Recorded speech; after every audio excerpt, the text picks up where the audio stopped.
Halo Sobat Divija semua, kembali lagi nih di komunitas Divija. Nah, bagi yang baru pertama kali gabung atau lihat video ini, halo semuanya, salam kenal dari kita staf komunitas Divija. Nah, di kesempatan yang baik ini, aku sama teman aku dari divisi mini kelas, Kak Natasha, akan menjelaskan apa itu mekanisme coping. Sebelum ke itu pembahasannya, aku bakal ngelain dulu nih ke kalian, apa sih itu Divija? Divija itu adalah organisasi yang sudah ada nih sejak Januari 2020 yang bergerak dalam bidang kesehatan mental. Nah, Divija ini memiliki visi dan misi untuk meningkatkan kesadaran dan pemahaman tentang kesehatan mental ke masyarakat. Lalu, apa itu mini kelas? Mini kelas sendiri merupakan bagian dari Divija yang memiliki peranan untuk melakukan edukasi secara online di media sosial YouTube ataupun webinar mini. Nah, kita mulai dari apa itu coping ya. Nah, coping itu adalah strategi yang digunakan seseorang untuk membantu mereka menyelesaikan masalahnya. Nah, coping ini terbagi jadi dua teman-teman, ada yang sehat maupun yang tidak sehat. Coping itu kayak gimana ya, Kak? Nah, yang pertama itu ada active coping. Ini tuh coping yang dilakukan dengan cara yang sehat loh. Misalnya nih, kita berolahraga, kita minta bantuan ke teman kita untuk menyelesaikan masalah kita coba chill gitu ya, atau misalnya mendekatkan diri kepada Tuhan, dan bisa jadi juga kita mencoba untuk menyusun problem solving apa sih yang bisa kita lakukan untuk memecahkan masalah ini. Yang kedua dari coping adalah avoidant coping. Seperti namanya, avoidant yaitu kalian melakukan pemecahan masalah dengan menghindari masalah itu. Kalian mengisolasi diri atau misalnya membuat keputusan yang ekstrem yang bakal merusak atau menyakiti diri kalian. Selanjutnya aku bakal jelasin tipe dan strategi apa sih yang bagus banget dan bisa kalian tiru di rumah untuk menyelesaikan masalah kalian. Pertama dari coping adalah problem. Jadi pastiin kalian tuh fokus ke problem yaitu kayak gimana. Kalian bisa loh identifikasi problem yang kalian miliki, kayak apa sih problem itu dan bagaimana sih problem itu bisa terjadi. Yang nantinya setelah kalian mengidentifikasi masalah ini, kalian tuh akan lebih tahu nih seperti apa menghadapi masalah itu. Dan yang kedua adalah emosional. Jadi pastiin saat kalian menghadapi suatu masalah, kalian itu dalam kondisi hati yang tenang jika ingin memutuskan sesuatu. Karena kalian gak mau menyesalkan di kemudian hari karena ambil keputusan yang salah. Ketiga adalah disfungsional. Disfungsional ini adalah kalian mencari dukungan sosial dari teman-teman kalian, orang tua kalian, ataupun dari guru-guru kalian untuk menerima saran dan masukan terkait masalah ini. Lalu yang keempat dan terakhir dari tipe coping adalah develop. Develop adalah usaha disertai dengan upaya agar kalian menghindari masalah dan emosi. Oke, setelah mengetahui pengertian dan tipe-tipe coping, sekarang yuk kita ketahui apa aja sih strategi yang dapat kita terapkan untuk mengurangi rasa stres. Yang pertama adalah seeking instrumental social support, yakni mencari saran, bantuan, atau informasi. Kenapa sih kok dinamakan social support? Karena mereka cenderung mencari saran dan bantuan dari orang lain di luar keluarga, seperti sahabat, pacar, tetangga, pengambil kebijakan profesional, atau bahkan bisa berbentuk fisik. Yang kedua adalah active coping, yakni memulai aksi langsung, meningkatkan upaya seseorang, dan berusaha untuk menjalankan upaya coping dengan cara bertahap. Jadi kayak yang udah dijelaskan tadi sama Kak Haifa bahwa mereka memiliki rencana lalu direalisasikan menjadi tindakan. Contohnya, besok pagi aku harus jogging biar pikiranku lebih fresh.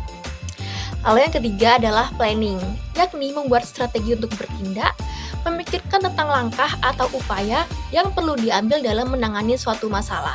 Contohnya, mereka akan bekerja dengan penuh konsentrasi dengan rencana yang cukup baik, serta mereka mau merubah gaya hidup agar masalah yang dihadapinya pelan-pelan dapat terselesaikan.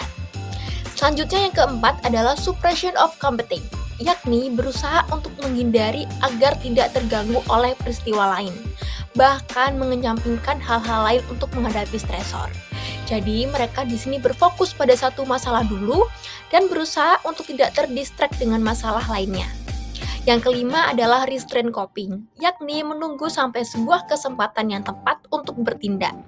Jadi mereka benar-benar menahan diri untuk tidak bertindak sebelum waktunya. Nah, selain strategi menguranginya, kita juga harus tahu strategi untuk mengontrol respon pada emosinya ya sobat.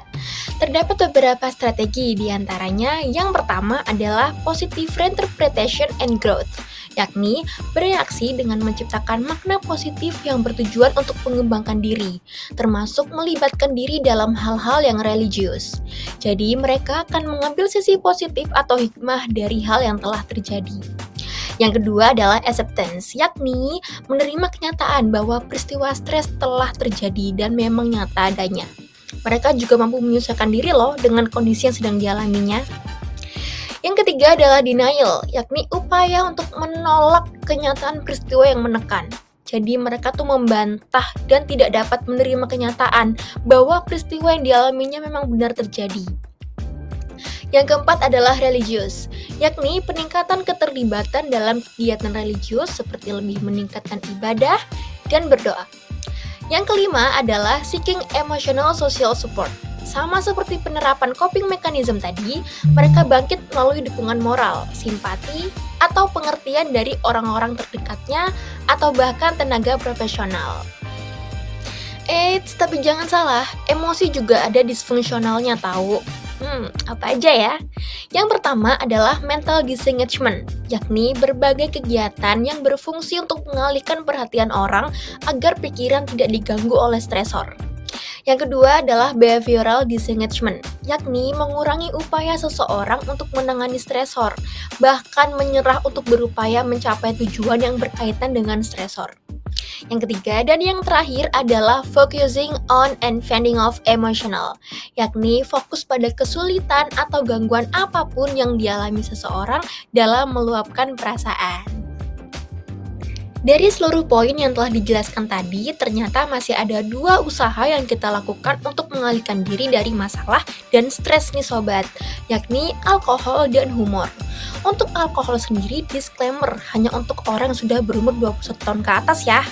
Kalau untuk teman-teman yang masih di bawah umur 21 tahun, bisa banget beli snack atau minuman favorit kalian. Tapi harus selalu diingat, agar tidak berlebihan ya. Sedangkan untuk humor, kalian bisa membuat jokes tentang masalah atau stres kalian. Biar nggak tegang amat. Dikutip dari Michael Altshuler, the bad news is time flies, the good news is you're the pilot. So, may you all find strength, peace, and a profound sense of well-being as you navigate life's inevitable twists and turns. Oke, itu tadi penjelasan dari aku dan Kak Haifa mengenai coping mechanism. Sebelum aku akhiri, aku menghimbau kepada kalian semua untuk membawa the power of coping mechanism ke kehidupan kalian. Mari kita terapkan pengetahuan dan wawasan yang telah kita peroleh dari video psikoedukasi ini ya. Tetap ingat bahwa mencari bantuan dan self-care adalah tindakan yang baik dan penting untuk diri sendiri. Dengan menjaga coping mechanism, aku harap kita semua dapat membangun kesejahteraan emosional yang akan membantu kita untuk menghadapi tantangan di masa depan. Terima kasih sudah meluangkan waktunya untuk belajar bareng di sini ya. Buat yang mau belajar lebih banyak terkait isu kesehatan mental, boleh banget cek sosial media Divija yang telah tercantum di bawah ini. Aku dan Kak Aifa pamit undur diri, sampai berjumpa lagi. See you!